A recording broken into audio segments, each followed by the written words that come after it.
Estados Unidos proíbem a transferência de caças MiG-29 poloneses para a Ucrânia. A Força Aérea Ucraniana possui mais aviões de combate operáveis do que há 2 semanas, após cerca de 20 caças integrarem as fileiras através de doações e peças que tornaram possível o conserto e o renascimento dos aviões capazes de neutralizar de forma decisiva a cavalaria, infantaria e ataques aéreos da Rússia nos 480 quilômetros de linha de combate. Ao que se sabe, a Força Aérea recebeu apenas peças de reposição, não fuzelagens inteiras, confirmado pelo Pentágono americano na quarta-feira passada. Ou seja, eram estritamente peças sobressalentes. De qualquer forma, as peças extras ajudaram a Força Aérea a colocar mais de 20 caças no ar, e não é difícil adivinhar de onde os componentes podem ter vindo. Os governos da Bulgária, Polônia e Eslováquia, semanas atrás, sinalizaram algum grau de disposição em transferir para a Ucrânia antigos MiG-29 ou peças sobressalentes para o mesmo. Apesar de alguns discursos diplomáticos provavelmente destinados a isolar os países da retaliação russa, parece que alguns ou todos os 3 possíveis doadores entregaram algum de seus estoques de peças do lendário MiG da era soviética. A grande questão é exatamente em que condições o braço aéreo de Kiev estava quando as peças novas chegaram. Se a Força Aérea Ucraniana continuar perdendo aviões de forma descontrolada, os MiG-29 recém-restaurados podem não durar muito. O bimotor supersônico MiG-29 foi o tipo mais numeroso na Força Aérea pré-guerra. Os MiGs equiparam 3 brigadas em 3 bases com 6 esquadrões, uma brigada cada nas regiões oeste, central e sul da Ucrânia. Teoricamente, um esquadrão de caças ucraniano tem cerca de 1 dúzia de aviões.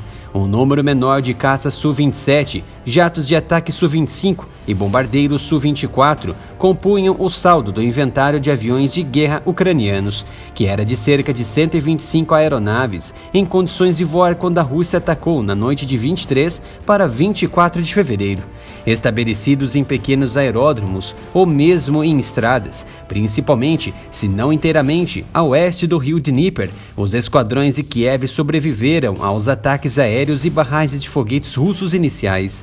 Pilotos ucranianos rapidamente entraram em ação, se envolvendo com jatos russos e bombardeando formações russas no solo. As perdas aéreas de Kiev foram agudas naqueles primeiros dias. Defensores aéreos russos derrubaram 2 Su-25 ucranianos no espaço de 1 minuto, perto de Kherson, no sul da Ucrânia, matando os 2 pilotos. Uma bateria russa de mísseis de longo alcance atingiu um Su-27 ucraniano que patrulhava Kiev. Em mais de 60 dias de conflito, os russos derrubaram nada menos que 15 caças ucranianos que os analistas podem confirmar visualmente. Esse total verificado inclui 4 MiG-29. As perdas reais, sem dúvida, são ainda maiores. Abates não contam toda a história. É claro, as forças russas também atacaram instalações de apoio. Em 18 de março, mísseis de cruzeiro russos danificaram a fábrica estatal de reparação de aeronaves em Lviv, no oeste da Ucrânia. Essa instalação foi a responsável por revisar os MiG-29. O MiG-29, então, foi projetado para atender às capacidades e requisitos de defesa aérea da União Soviética e, como consequência, era uma aeronave de reação rápida que poderia lançar mísseis contra o alvo da mesma maneira que seu distinto antecessor, o MiG-21 Fishbed.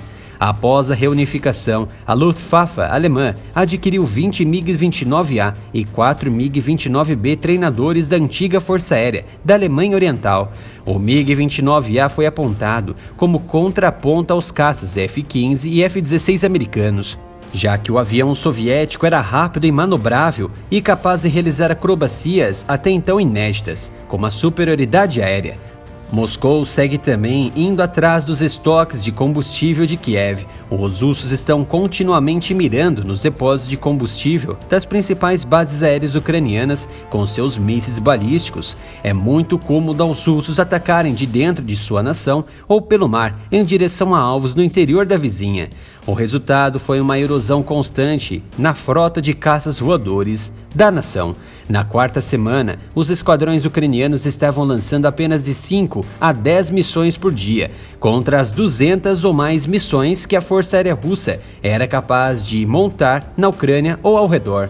A pequena frota de bombardeiros ucranianos, que antes da guerra operava apenas uma dúzia de Su-24, foi a que mais sofreu, após algumas missões verificáveis no início da guerra e pelo menos 3 abates confirmados. A força de bombardeiros aparentemente parou de voar. Os esquadrões MiG, com seu maior número, podem suportar mais perdas por mais tempo. Ajuda que os MiGs voem, principalmente em missões de defesa aérea, muitas delas sobre regiões onde as forças ucranianas permanecem totalmente no controle. Seus pilotos não precisam necessariamente voar pelas defesas aéreas russas para cumprir suas missões. Para suprir as grandes demandas, o presidente Zelensky tem apelado aos Estados Unidos para sistemas de defesa aérea e caças de fabricação soviética, como uma alternativa a uma zona de exclusão aérea sobre a Ucrânia. Para compensar a demanda, a Polônia ofereceu seus caças MiG-29 para a nação. Só que os Estados Unidos entraram na frente e proibiram a proposta da Polônia, já que a transferência seria direta. O desejo ucraniano de adquirir os MiG-29 poloneses é curioso por várias razões. É preciso questionar se os jatos são capazes o suficiente para enfrentar as capacidades mais avançadas de defesa aérea russa. E se uma transferência em números tão pequenos, os poloneses querem transferir todas as 28 aeronaves de sua frota, pode mudar o equilíbrio do poder aéreo para um onde a Força Aérea Ucraniana é capaz de deter, com sucesso, a mais poderosa Força Aérea Russa. Por outro lado, apenas ajuda a Polônia a aumentar suas próprias capacidades, enquanto ganha elogios internacionais para Varsóvia por uma decisão supostamente altruísta. A excepcional relação empuxo-peso da aeronave, agilidade e o primeiro sistema operacional de mira para o míssil de combate aéreo guiado por infravermelho R-73 o tornou quase imbatível em 1 contra 1, dentro do alcance visual, tornando um oponente capaz do F-16C. Mas isso foi na década de 80 e, com o tempo, os caças ocidentais superaram as capacidades dos MiG-29 de primeira geração. O avião tinha fraquezas difíceis de superar, consumia muito combustível, o que significa que oferecia um curto alcance que, embora bom para a defesa pontual sobre cidades e instalações militares russas, não tornava um caça capaz para missões de ataque ou combate contra caças inimigos à distância. O avião também tinha um radar inferior e motores esfumaçados que tornavam a aeronave visível a quilômetros de distância. Desta condição boicotada pelos americanos, certamente a Polônia e seus aliados vizinhos passaram a fornecer as peças importantes e fundamentais aos MiG estacionados da Ucrânia. Não sabemos quantas peças MiG a Ucrânia pode ter recebido de seu doador ou doadores. A Polônia tem 28 MiGs antigos de fabricação soviética que o país está substituindo por novos caças furtivos F-35 dos Estados Unidos. A Bulgária tem 15 e a Eslováquia tem 12. A Bulgária e a Eslováquia estão substituindo também seus caças de fabricação soviética por F-16 de fabricação americana. Para ser claro, as 3 frotas de MiG-29 de segunda mão são um pouco distintas.